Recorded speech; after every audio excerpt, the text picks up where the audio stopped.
Hi, I'm Tricia Morris at Club Scrap with Club Scrap's Forest Floor Card Kit. I've got a pile of forest floor fun here. We've got 12 beautiful cards we can make with this kit. The traditional A2 envelope size has just a simple fold. I've added some embossing in the background and the cut aparts in this gorgeous tag. You'll make 4 cards similar to this. Really fun on Nuts, Miss Your Birthday with a little squirrel and the acorns on the front. Here's a really sweet card with the corrugated tag. And then the second card structure we'll make, very, very simple. It's just 4 score lines, and this card stands up on its own. And then because it doesn't have a traditional fold, we've added this little cut apart pocket with a tag that fits inside. So you just pull up and then there's this sentiment on the inside of the card. This is a really fun set to you. 4 cards, and all of the assembly on these cards is exactly the same. So these will come together very quickly if you're looking to save a little time this month. Then the final card is called the Impossible card, but what I love about it is that it's very, very possible, extremely easy to put together. What's so unique about this is that this entire card base is made from just 1 sheet of paper. 1 sheet, that's all it is. And then of course we have added some additional mats here as well, and even on this little pop-up portion. But again, all of this is made from 1 sheet, and it's really fun to make. You'll make 4 of those, and with some of the tips I'm about to share, I think that the assembly on this structure will be very simple for you as well. I've got my card kit here, complete with all of the beautiful ribbon. We've got a whole bunch of these fun little silk leaves, both in green and gold. I'll just set that pile aside here. Here are those corrugated tags, the cards and panels ready to go. And this also comes complete with envelopes as well, so make sure you keep those paired with your finished greeting cards. And then we also have our cut aparts. We're going to get started right away with our cut aparts. You'll need a copy of your instructions, the 12-inch Fiskars trimmer, and this accordion pocket file really helps us stay organized. So if you're new to Club Scrap and you have not yet made your accordion pocket file, if you're a member, you have access to a video tutorial, and I'll walk you right through it. So let's go ahead and get started with those cut aparts. Let's begin with the first sheet as referenced in the cut apart diagram. We'll just start right there, and notice this is a simple process. Only 2 of the cut aparts land in card set A, 4 of them are in C, and 4 are in B. So this is nice and easy trimming here. I'm following the little tiny registration marks you'll find on the edges of the cut aparts. You can see one right here. I'm not sure if you can see it on camera, but that's what I'm using as my guide to help me cut. Also, this is dividing the 11-inch piece into perfect fourths, so I'm guessing this trim's like 8 1/4, and it is, and then 5 1/2 and 2 3/4. But again, if you're just following those registration marks, it's really easy to do the trims. These will be filed in pocket B, and then we'll pick up the next strip. We'll take off the 2 tiniest pieces first and just let them stack up. From this entire stack, there are 4 that are the same size and a little larger. Those all get filed in pocket C, and then the 2 remaining narrower pieces will go in A. And we're ready for the next sheet. This one has 2 larger pieces on the left, and then a bunch of patterned ferns. So let's cut this into 3 strips for starters.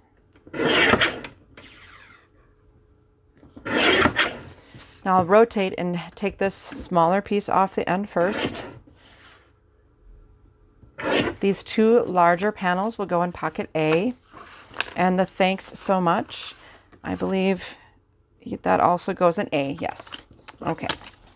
Now, this next section has 1 little piece that ends up in pocket A and all the rest pocket C.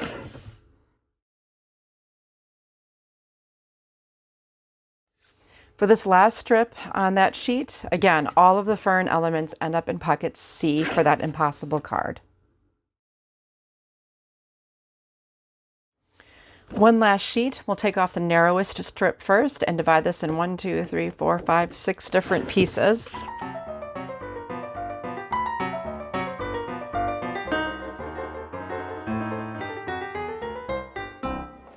I went ahead and cut these 4 obvious panels. These were the tags that insert into card set B.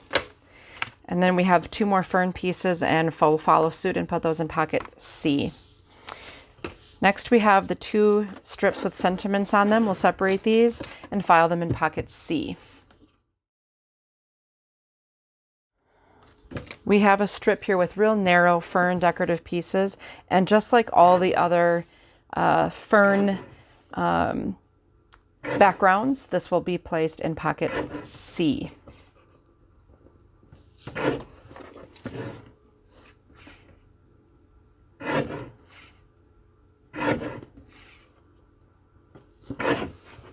For the final 4 sentiments, all of them will go on the inside of the cards in set A. And that completes all of the prep for the cut-aparts. As I look ahead to the cards that we are going to be working with, there will be a whole bunch of card bases that need scoring and some trimming, but there's going to be just a 4 by 5 and a quarter rather, a dark green panel set of 4. Yes, 4 by 5 and a quarter. File this in pocket A. We don't need to do anything with these darker green card bases or panels. Okay, so the next thing I want you to find is this larger piece of brown. It's 6 by 7. So that's 7 by 6. Yes. And we're going to cut these panels all the same. We'll cut horizontally. So that means when we place, I'm going to do 2 at a time. Place the panel into the trimmer. It will read 7 inches when it's horizontal. Make sure it doesn't read 6 inches. That would be portrait. So we'll cut it horizontally at 5 and 3. So first 5, then 3. Now each card needs a wide panel and 2 skinny panels. So that's the purpose of this cut, is it gives us the panels we need appropriate for each card. So that gets filed in B. And then we'll repeat this again. The other 2 pieces, make sure it reads 7, and we'll cut horizontally at 5 and 3. If you don't feel comfortable trimming them all at the same time, no worries. Pocket B. Okay, more trimming. We have this long, narrow strip of green.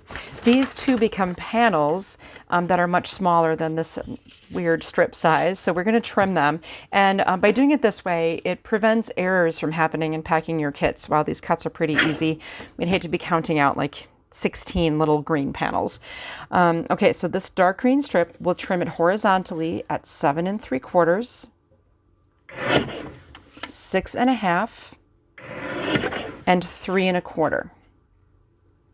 It seems very weird, but what you're going to get is 2 rectangles and then a bunch of little rectangles. All of this goes in pocket C, and will make complete sense to you a little bit later. Now I'm going to do the other pair of dark green. Once again, at 7 3/4, 6 1/2, 3 1/4. All right, all of these also go in pocket C. More for C is coming. We have this medium green panel. This ends up being the main panel of the card base, and we're going to turn this into 4 panels. So we'll cut horizontally at 6 3/4, 4 1/2, 2 1/4. That creates 4 panels that should all be the same size, and they go in pocket C. And finally, we have this other single brown piece. This too becomes a panel for each card in set C. We're going to cut this vertically. So to do that, we need to make sure that it reads 5 and not 5 3/4. So it's vertically at 5. We'll cut it 3 3/4, 2 1/2, and 1 1/4.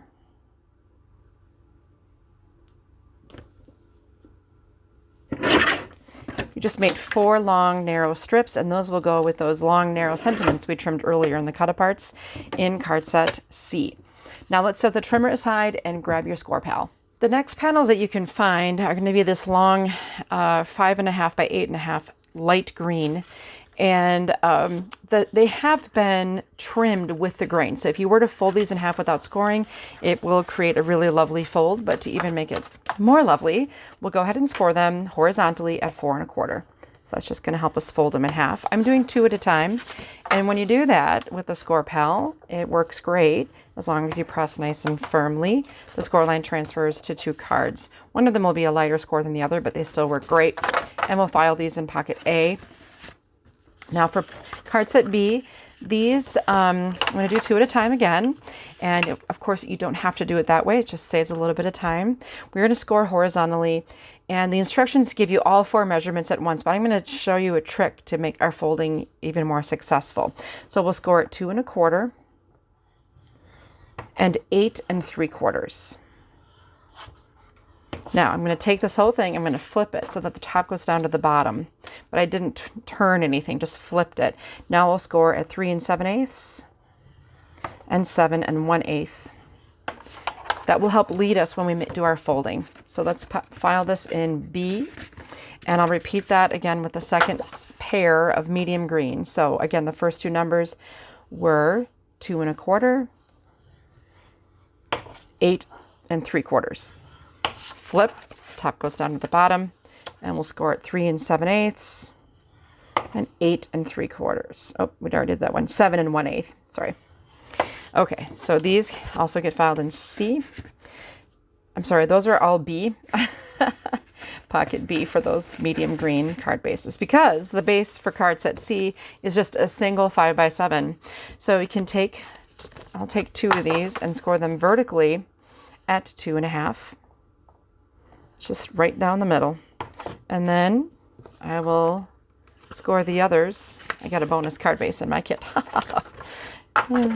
Better that way than the other. Vertically at 2 1/2. Again, right down the middle. Okay, these are going to go in pocket C. Now we've got all the prep work done. I'll set the score pal aside and let's get ready to assemble. To get started with card set A, I'll just take everything out of pocket A. Make sure you get all the pieces out of there, because if anything gets left behind, there might be some confusion. So I always begin by dealing out the largest piece, which is usually the card base. And then, of course, remember we have the dark green card panels. From here, all we have left to do with are cut-aparts. So a good way to figure out what goes where is just open your instructions. And I see that each card has been assigned a corrugate tag. So let's deal those out. And then we have 2 cards that have much larger panels, the snail mail and the happy birthday. And then we have some cards that have more than one panel. We have this cute little froggy and with the mushrooms with thanks so much. And they have on nuts, missed your birthday with this fern. And then you have all the innies. So how do you figure out what goes with what? Well, below each card, it says, this one says, hope it was special. So we can put that there. That makes sense. Thanks so much. You're so very thoughtful. Happy birthday. Make it totally awesome. That's a really cute pun. And then snail mail, keeping your mailbox happy with a quick hello. Also great. This can just be used for anything. You know, if you've got someone dealing with a difficult situation, or they're ill, or it's their birthday, or you're just thinking of them, it's a nice neutral phrase. All right, for our card sample today, let's go ahead and make the on nuts missed your birthday. So the rest of these we'll set aside, since the assembly is virtually the same for each card. And before I start any card, I always check where the bump of the score is, if I have scored it, and I make sure I bury that bump inside the fold. And I always align the corners perfectly before I make my crease. Never assume that the score will be perfect. You can definitely make sure that you have a nice fold by just checking those corners first. Now, if you happen to have an embossing machine and embossing texture folders, this is a great opportunity to add a little bit of texture to the panel. I did that on my samples, but we won't do that together when we make this card today, because, you know, I'm just not going to assume that you have it, and the card will look great either way. Let's begin with taking some of this really pretty double-faced satin ivory ribbon, and I'm just going to thread some onto this corrugated tag, and we'll tie a little bow here, an actual bow. And what I love about double-faced satin is that you don't have to worry so much about making sure you have the perfect bow. I know some people really don't like making bows. I am one of those people, but you know, with double-faced satin, it doesn't really matter how you tie it. It's going to look nice from either direction. We always upgrade our satin to the double face for this reason. It's for your bow making joy. Okay. All right, that's nice. Great. We got a bow on our tag. Now, the next thing I want to point out on my card sample is that there is a little die cut flower. And here is a sample of that flower that was incorporated into this. I guess it's a similar one. It really can be anything. And I wanted to show you what we ended up doing is we've never done this before. This is a steel rule, a thin steel rule die with a bunch of foliage and greenery on it. And we got this as an optional add-on for making cards. So if you enjoy your dies, this is a wonderful complement to the Forest Floor collection. So if you want to pick this up, it's available while supplies last. We got a small amount of them just to kind of see what everyone thought about having this as an option. So I did incorporate this into my card. So why don't we begin by just adhering the tag to the panel. And of course, if you're going to emboss this, you would want to have that done first. So I'm going to just put it more into the lower left corner so my ribbon doesn't extend too far off the card. I think the real kicker to having these little pieces is adhering them, and that's where our awesome bookbinding glue comes in. If you put it in a needle tip applicator, you can just go to town. Even those narrow little stems can get a little dab of the glue, and you'll be able to place this onto your piece pretty easily. So I'm just gonna, it's a little bit of a different element than used on the original sample, and that's okay. We'll just plop that down. It only takes a second to bond. And again, this piece is completely optional. Okay, so here we have some elements we want to add, and I did use just a portion of this fern. Maybe the other portion can be used on the other card. And I just sort of arranged a little assembly of various things. So I added a leaf here as well. I have that kind of coming over on the right side, upper right. So let's just turn, kind of figure out where we want it to be, turn it over, and grab some tape, and we'll just tape this leaf to the back of the card. This is double-sided tape, so now the piece is going to be sticky. Okay, so we have that going on. I'm not going to put it down quite yet, because here's my challenge. The tag raises the surface on this side, and then it's kind of a more smooth surface on this side. So what I want to do is add some foam adhesive to create an even surface. So on the left side of our cut apart, I'll have some adhesive. On the right side, I always keep these handy. I have some foam adhesive. With these, I love to just use a half of a disc to make it go a little further. So that's kind of ready. Before I stick it down, I'm going to figure out where I want to put this, right about there. So let's attach that guy. And then I'll remove the backing from my foam adhesive. With those tabs, it's super easy. And let's place him. Very sweet. Okay, final step here. Just add some adhesive to the back of the dark green panel and center it onto the light green card base. Hope It Was Special is the inside for this, because it's past tense, because we forgot the birthday. Never too late to send a birthday card. And there you have card set A, sample 1. Now, what you can do with the rest of these is pop them into your A2 envelopes. I want to quick show you a detail about the other flavor of card here. You'll notice I have the texture. I have a leaf peeking out, but this has been trimmed with scissors to be a little bit more detailed than it is. So here's the original, and I just took scissors and cut along here with some of the detail. I didn't do a really super fussy job, but I thought it would give me more space to incorporate the tag and a leaf into the background. Of course, that step is completely optional. If you'd rather, just simply nest this onto the card panel and base and add the greeting to the inside. All right, everything from set A is in my envelope, tucked into the A2 envelope with my sample. And now I'll take the accordion pocket file and take out the contents of pocket B. We have quite a few things in here, but not as many as pocket C. All right, so for the deal, we've got our large green scored card bases. Wow, I have 5 of these too. It's like bonus day. Okay, now we've got all of these brown panels to sort through, and this is going to be easy. Each panel, or each card base, will have a larger or a wider brown panel and 2 smaller, 2 skinnier. So let's just distribute those to our card bases. a wide, too skinny, and our skinny. Then each card will have a outer pocket cut apart. So snail mail, happy birthday, thank you, and totally awesome. And corresponding with that, I totally hope you're feeling better soon. That goes with snail mail. The happy birthday gets just to make sure there's room for dessert. And then you're the best goes with thank you. And today's your day go nuts. That is with totally awesome. So we'll make the get well card because we can always use more of those in our lives, unfortunately. So remember what he talked about the bump of the score. In the way I've had you score these will lead the way to the perfect stand-up card. So this is a bump right here. Therefore, when I fold this, I will tuck that bump inside the fold. Here's another bump. Let's tuck it.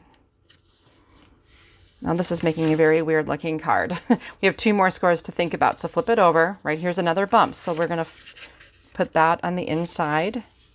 And then this bump too needs a fold. And look at what it does now. Genius. We've got a card that just has this little front pop-up and it completely stands up on its own. And I love how when it's flat, the two pieces meet in the middle like a perfect gate. So it holds flat for mailing and then expands to stand up on its own once it's received. Okay, so cool part here is we've got these panels. They're just plain right now, and we're going to leave them that way. But in my other samples, I ran these panels through an embossing machine with a texture folder that had a wood grain to it. Just adds a nice little special something to the card. It's optional, but it also adds a lot if you want to go that route. But for our purposes now, let's simply take our adhesive and we'll add these panels to the card base. Now, often if I know I'm making the entire batch of 12 cards and I've got this set of 4 here that I'm going to complete, I might set up a little assembly line where I attach all of the panels to the card at the same time. So I'm making all 4 cards at once rather than just one at a time. And that's a little bit more efficient way to do it if you're looking for making really good use of your time. Okay, so this is looking nice. We just have 2 pieces left. Now this last part is designed to work with a 1-inch circle punch. I have a little tip for you because the first time I did this, I'm just going to punch out of a random scrap to show you a little tip. You can just use scratch paper at home. I'm going to pre-punch a circle and I'm going to place it to where I want my punch to occur and trace around the edge. Now again, this is just like a scrap paper guideline for us. Okay, so now when I put my punch into the slot, I know exactly where I want to punch. So I have a nice looking reveal. The first time I did this, I didn't take that step, and the reveal just wasn't quite as consistent as I wanted it. And then I'll just erase my pencil marks, and I've got a lovely pocket for my stand-up card. So in order to get the pocket attached to the card base, you can't just put adhesive over the whole thing. Make sure you only do it on the left, bottom, and right edges. And for that, I really like to use our bookbinding glue. So leave this completely free of adhesive, and the center needs to be free of adhesive. And drop that down right in the center of your card base. What I like about the liquid adhesive too is, you know, when I first put it down, if it isn't exactly where I wanted it to be, I can still move it. I've got like a second or two. Okay, in the kit, you've got this beautiful ribbon. It's velvet, and I'm going to just cut a parallelogram. I think that's the name of the shape. So this angle is going this way, so the other angle will go the opposite way towards it. That's the shape we're after. Fold it in half, and that gives me a really nice looking tag topper. So we'll put this folded on top. And I'll grab my mini stapler. You can use a regular size stapler or a tiny attacher or whatever you happen to have. And there I've got the tag for the inside of my pocket. And now this just can slide right in. And your card is complete. Isn't that nice? You still have a spot. If you want to sign it, you can put a message, put a note on the back, or write it on the inside of the tag. So I'll take the rest of my supplies for this card and put that into the A6 envelope. You'll notice that in the kits at Club Scrap, when we have ivory as our base paper color, we upgrade and get the ivory envelopes. These are really beautiful, high quality stationer's envelopes, so you're gonna like these. And again, so my sample's in here with all the rest of the parts and pieces to make the remaining cards. You'll see I've got a few more supplies here for card set C, my beautiful blue Club Scrap cutting mat, grid ruler, and a craft knife. Let's take out the pieces. Yeah, this is kind of a mess, but it's okay. We're going to work it all out. And let's deal out what we've got going on with set C. Maybe I'll set this aside for now so that we have some room for our dealing process. Wow, we got a big pile here. Okay, so we'll begin with, of course, our ivory card bases that just now have a single vertical score line. We can easily pick out the fact that we've got these green panels, one for each, same with the brown. So one brown for each. And we've got a ton of these little guys and some larger dark green panels. So each card will get 2 dark green larger rectangles. And each card gets 2 smaller rectangles. It wasn't so bad. Now, if we can sort out all of these little fern pieces, these get distributed just like the dark green options. So 1, 2, 1, 2, 1, 2, 1, 2. Then we have all the little fern rectangles. And when Jacqueline and I were designing this set, all of these decorative panels were sort of an option, but we had enough paper to make them, and I think it just really enhances the beauty of the card. That's why we put them all in there. Let's consult our instructions. We'll figure out what's what here. We've got oh, happy day with our cute little squirrel with happy birthday to you. There we go. The next one, how you doing? I miss you with hi. And then we have what's up? Hoping your day is great. And this is just, it could be birthday, it could be anything. And then birthday wishes, hoping it's totally awesome. So we'll just make a simple birthday card, and all of this is all sorted and in order, ready to go. It's going to be so easy once you see how this comes together. Re-enter the cutting mat. Okay, this is not difficult. It's kind of fun actually.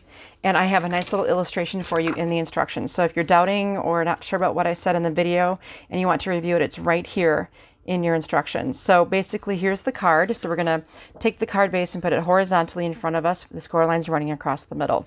We need to make one cut from the top edge, 3.5 inches in. So that's at center. And then 2 more cuts, 1.5 inches from either end below that score line. So here's a little tip. You know, this ruler is so handy.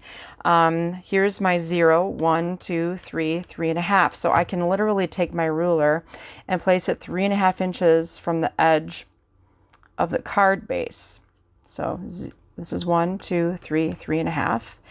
And I'm right-handed, so I'm going from the top toward me, and I will stop once I reach the score line, which is right here. It's probably hard to see, but as long as I make it to the score line, I'm good. So now I have a slit exactly in the center. And I didn't have to put any pencil marks or anything on here to find that. With my grid ruler, I was able to easily do that. Now, notice how I turned this around so that I can still like pull toward me. It was just a habit. I guess I could go from the left edge. Maybe to keep it clear, I'll keep it this way. So now you need to go 1.5 inches from the left edge. So again, 1, and then there's 1.25, 1.5. Make sure I'm level here. And I'm going to start at the score line and go down. So now that's a slit 1.5 inches. Now I am going to turn it around so I can always work comfortably. If you have a hard time using a craft knife, that might be one of the reasons why. You just need to make sure you're oriented in a way that is comfortable for you. There, I've made it to that score line and now I stop. That's it. That's the card base. Doesn't it look weird right now? I will say that in a classroom setting, I taught this card structure recently, and to prepare for the class, I simply scored at these places, and then in class we used a scissors to cut the slits, and it worked well also. I just think this is a little bit more accurate. Now comes the twist of the impossible card. It's just literally a twist. This area and this area, I'm going to turn it so it's going backwards. That's it. Did you see what happened? I just took this and twisted it. That's all. You can kind of line things up here if you want and make your fold. So what that does is makes this little section that can then pop up. Isn't that neat? The card can be positioned with a wide area on the left and right. This would be the front of the card, or if you turn it this way and flip it that way, or you could do it like if you twist the other direction. It just kind of depends. And you know what? In the end, it does not matter. Most of my samples were made with the large area on the left, and then this one ended up with the large area on the right. I think it was just the way I twisted it. But at any rate, this is this card structure for the Impossible card. So it just depends on which way you twisted, you know, which is the side that ends up on the left. Okay, so here we have a green panel and then the front panel for the card. So order of assembly is probably the only thing left to concern yourself with here. I'm going to begin by tying, we had an ample amount of this beautiful ivory ribbon, so we're just going to tie, not a full bow, just tie the ribbon onto the cut apart on the right edge and trim the tail with your favorite scissors. I bought the scissors just because it's designed for fabric and ribbon, and I keep it for that. No paper. Okay, then I'm going to hunt for 3 leaves, 2 green, and we do have a total of 4 gold in the package. So 2 green, 1 gold. At this point, it's important to remember that if you're going to have leaves coming off of this cut apart, they shouldn't come from the top, even though I kind of prefer that for the look. They should be coming from off the side. So to begin, I'll probably just take a little adhesive and place it on the edge here. I'm going to maybe look from the front now for my placement. So let's start with this cute little gold leaf, and then the green can maybe go like so. And just to hold it in place, I will add a little tape to the back. Then on the right side, we'll add 1 more leaf there. Really sweet. Tape him. Okay, so now it has leafy wings. We'll take some adhesive again and nest it onto the green panel. This will become the main panel of the card. Put adhesive on that. And that will become centered right here on this pop-up panel, which it's just so clever how that pop-up occurred. There it is. Okay, so now let's just line up some panels for assembly here. How about the fern pieces? Let's get a little line going for these. So I turn them all to the plain side, all 4 at once. We'll add adhesive and nest them onto the dark green panels. Okay, next they will be attached to their corresponding areas of the card base. So you can put adhesive on all of these and center them.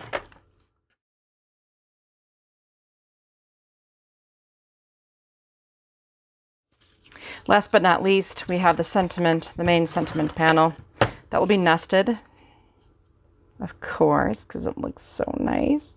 Be really careful though when you attach this. So if you were to put adhesive across the whole thing and attach it, of course it's going to stick to your cutting mat or your paper or your envelope, and it's not going to be good.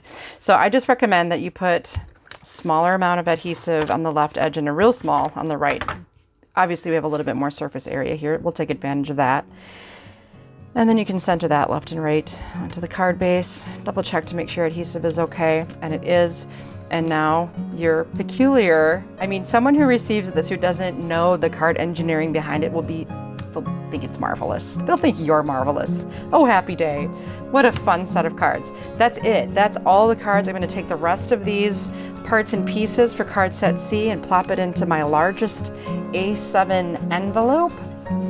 And tradition here at Club Scrap is I've already made 12 of these cards, so this set will be passed along to my friend Karen, and she'll have everything she needs to make a dozen beautiful cards.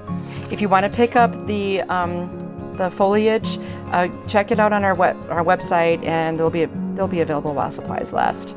Also, make sure to tune in for the page kit tutorial. We're going to have a lot of fun making pages too. We'll see you next month.